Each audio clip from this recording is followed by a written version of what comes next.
Assalamualaikum warahmatullahi wabarakatuh. Perkenalkan, kami dari kelompok 3 akuntansi perpajakan ingin menjelaskan pasal 2 sampai 11 Undang-Undang KUP.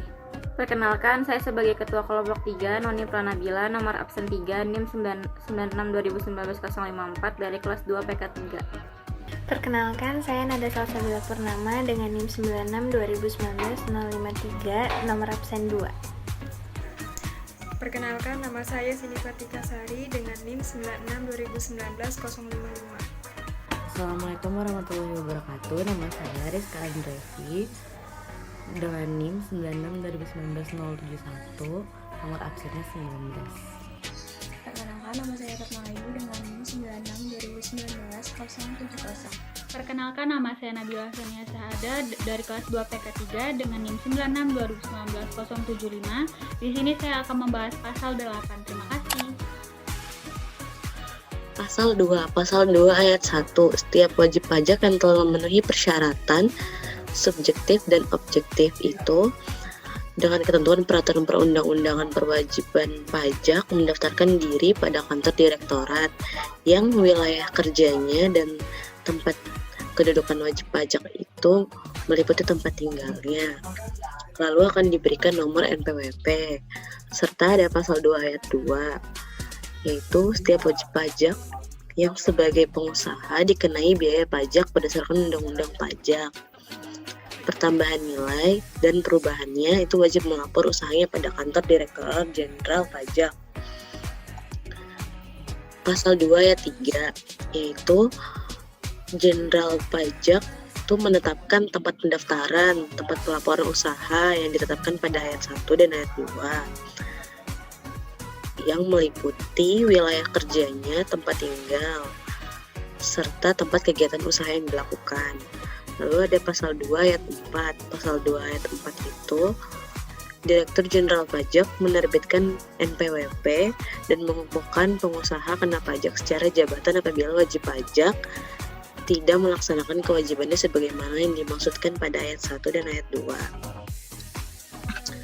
Pasal 2 ayat 5, yaitu jangka waktu pendaftaran dan pelaporan serta tata cara pendaftaran serta pengukuhan yang dimaksudkan pada ayat 1, 2, 3, dan 4, yaitu penghapusan NPWP, pencabutan pengukuhan pengusaha kerja karena kena pajak diatur dengan berdasarkan peraturan Menteri Keuangan. Lalu ada pasal 2 ayat 6. Yang pertama itu adalah dilakukan permohonan penghapusan NPWP oleh wajib pajak atau ahli warisnya apabila wajib pajak sudah tidak memenuhi syarat subjektif dan objektif sesuai dengan peraturan perundang-undangan perpajakan. Yang kedua itu wajib pajak badan dilikuidasi karena penghentian atau penggabungan usaha. Lalu wajib pajak bentuk usaha tetap menghentikan kegiatan usahanya di Indonesia, serta dianggap perlu oleh Direktur Jenderal Pajak untuk menghapuskan NPWP dari wajib pajak yang sudah tidak memenuhi persyaratan. Ada pasal 2 ayat 7, yaitu setelah melakukan pemeriksaan itu harus diberikan keputusan atas permohonan penghapusan NPWP dalam jangka waktu 6 bulan. Lalu itu untuk wajib pajak orang pribadi dan 12 bulan untuk wajib pajak badan. Pada pasal 2 ayat 8, Direktur Jenderal Pajak itu atas permohonan wajib pajak dapat melakukan pencabutan pengukuhan pengusaha kena pajak. Pasal 2 ayat 9, setelah melakukan pemeriksaan itu harus diberikan keputusan atas nomor pencabutan pengukuhan pengusaha kena pajak dalam jangka waktu 6 bulan sejak tanggal permohonan yang telah ditetapkan. Lalu pasal 2A, masa pajak sama dengan 1 bulan kalender atau jangka waktu yang diatur dengan peraturan Menteri Keuangan paling lama 3 bulan kalender. Selanjutnya, saya akan membahas mengenai pasal 3. Dalam pasal ini berisikan tentang surat pemberitahuan atau SPT. Jadi, dalam pasal 3 ayat 1 berisi tentang ketentuan pengisian SPT. SPT harus benar, lengkap, jelas, dan ditandatangani. Benar yang dimaksud yaitu benar dalam perhitungan, penulisan, serta sesuai dengan keadaan sebenarnya. Kemudian lengkap berarti itu semua unsur yang berkaitan dengan objek pajak harus dilaporkan. Kemudian jelas itu berarti jelas asal-usul sumber objek pajaknya. Kemudian dalam pasal 3 ayat 2 ini berisi mengenai tempat pengambilan formulir SPT. Formulir SPT ini bisa diambil di kantor DJP atau melalui website resmi DJP. Kemudian pasal 3 ayat 3 dan 4 itu berisi tentang batas penyampaian SPT. Untuk SPT masa maksimal 20 hari setelah akhir masa pajak, kemudian SPT tahunan PPh WP orang pribadi maksimal 3 bulan setelah akhir masa pajak. Kemudian SPT tahunan PPh WP badan itu maksimal 4 bulan pasca akhir tahun pajak. Batas waktu ini dapat diperpanjang maksimal 2 bulan apabila WP mengajukan pemberitahuan disertai dengan perhitungan sementara. Kemudian pasal 3 ayat 5, jadi ayat ini berkaitan dengan ayat 4. Jika WP tidak mengajukan surat perhitungan sementara saat ini memperpanjang batas penyampaian SPT, maka akan dikenakan teguran. Kemudian pasal 3 ayat 6 ini bentuk dan isi SPT itu semua berdasarkan peraturan Menteri Keuangan. Kemudian pasal 3 ayat 7 menjelaskan tentang SPT dianggap tidak disampaikan apabila SPT tidak ditandatangani WP atau kuasa tanpa surat kuasa khusus. Kemudian yang kedua, SPT tidak sepenuhnya dilampiri keterangan atau dokumen yang dipersyaratkan. Kemudian yang ketiga, SPT yang menyatakan lebih bayar disampaikan setelah 3 tahun berakhirnya masa atau tahun dan WP telah ditegur secara tertulis. Yang kemudian terakhir adalah SPT disampaikan setelah Dirjen Pajak melakukan pemeriksaan atau menerbitkan SKP. Yang terakhir, pasal 3 ayat 8 berisikan tentang wajib pajak yang tertentu yang dimaksud dalam ayat ini adalah seperti WP usaha kecil dan WP di daerah tertentu.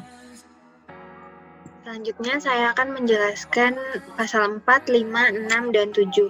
Nah, jadi di pasal 4 ini isinya tentang ketentuan pengisian SPT seperti yang tadi sudah dijelaskan oleh Cindy, yaitu wajib pajak, wajib mengisi dan menyampaikan surat pemberitahuan dengan benar, lengkap, jelas, dan menandatanganinya. Kemudian di pasal 5 sendiri itu isinya untuk menyampaikan surat pemberitahuan, Direktur Jenderal Pajak dalam hal-hal tertentu dapat menentukan tempat lain bukan tempat sebagaimana dimaksud dalam pasal 3 ayat 1. Jadi tempat-tempatnya itu dijelaskan lebih lanjut di pasal 6. Dari sini bisa dirangkum bahwa cara penyampaian SPT itu yang pertama disampaikan langsung ke KPP, lalu WP menerima tanda bukti dan tanggal penerimaan, atau bisa juga melalui ekspedisi atau kurir yang telah ditunjuk oleh Direktorat Jenderal Pajak, kemudian ke tempat lain yang sudah ditetapkan oleh Direktorat Jenderal Pajak, maupun melalui kantor pos tercatat. Kemudian di pasal 6 ayat 3 itu maksudnya tanda bukti dan tanggal pengiriman disamakan dengan tanggal penerimaan SPT.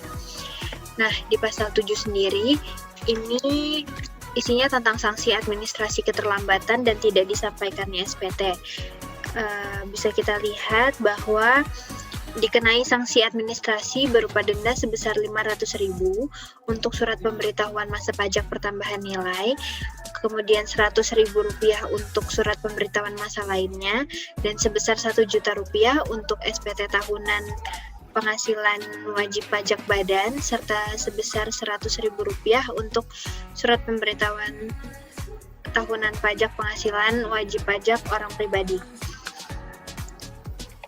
Kemudian di pasal 7 ayat 2, ini isinya tentang pengenaan sanksi administrasi berupa denda tadi tidak dilakukan terhadap yang pertama, wajib pajak orang pribadi yang telah meninggal dunia, kemudian yang kedua, wajib pajak orang pribadi yang sudah tidak melakukan kegiatan usaha atau pekerjaan bebas, lalu yang ketiga, wajib pajak orang pribadi yang berstatus sebagai warga negara asing yang sudah tidak tinggal di Indonesia lagi, lalu yang keempat, bentuk usaha tetap yang tidak melakukan kegiatan lagi di Indonesia, yang kelima, wajib pajak badan yang tidak melakukan kegiatan usaha lagi tetapi belum dibubarkan sesuai dengan ketentuan yang berlaku, selanjutnya bendahara yang tidak melakukan pembayaran lagi, lalu yang ketujuh, wajib pajak yang terkena bencana yang ketentuannya diatur dengan peraturan Menteri Keuangan, atau yang terakhir, wajib pajak lain yang diatur dengan atau berdasarkan peraturan Menteri Keuangan.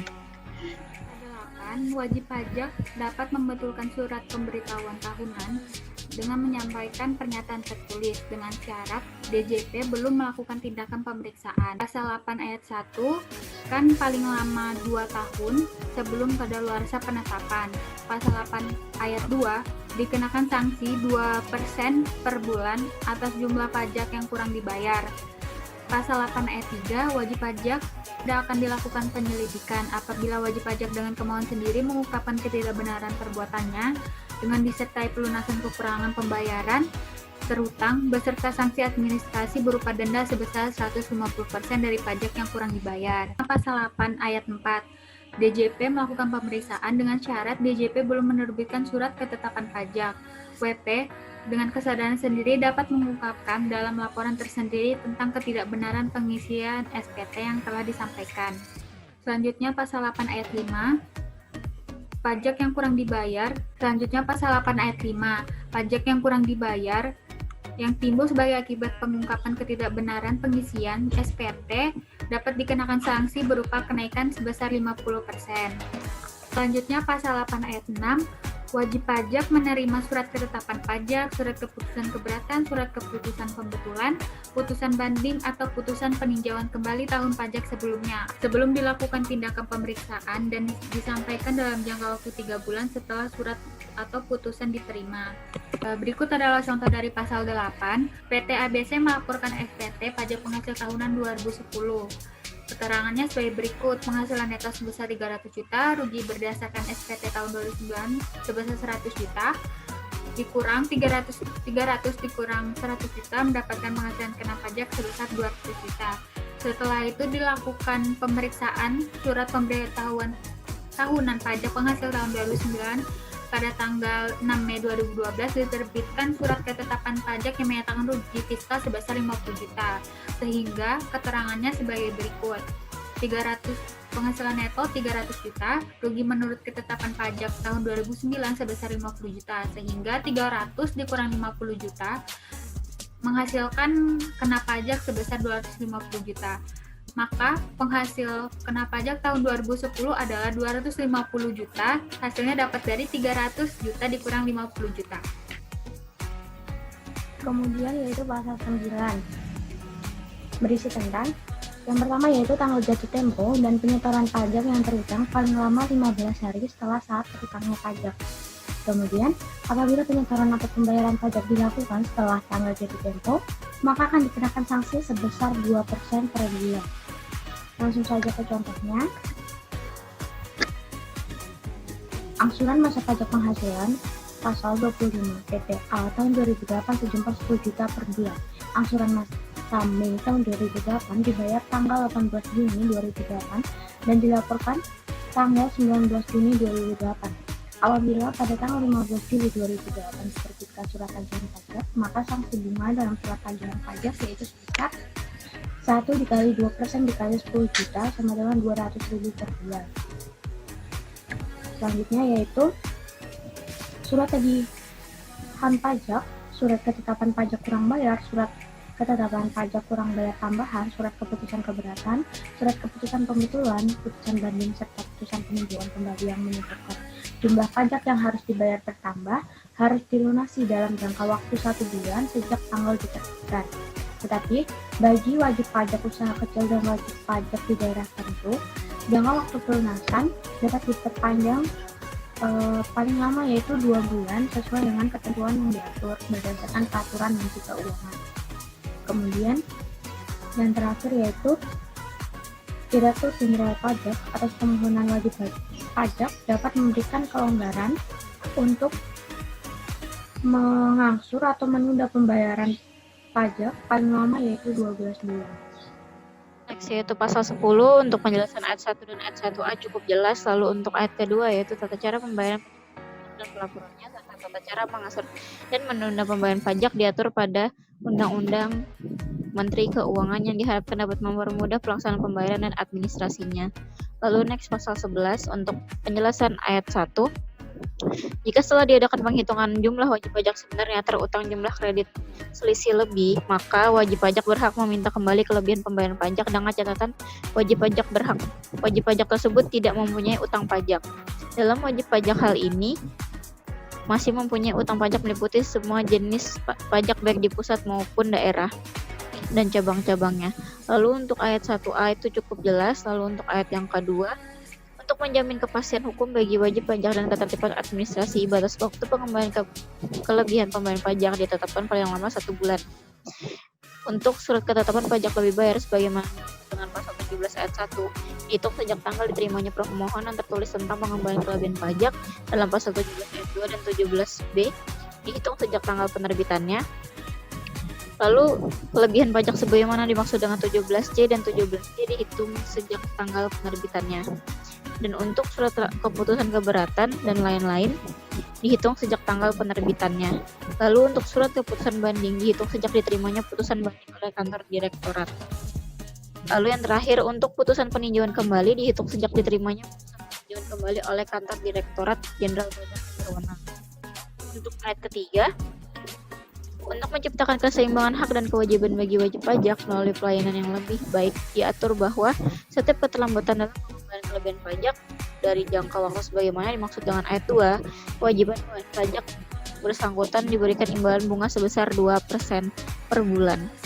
Lalu yang terakhir adalah ayat keempat dan itu cukup jelas. Mungkin sekian dari kelompok kami, kurang lebihnya mohon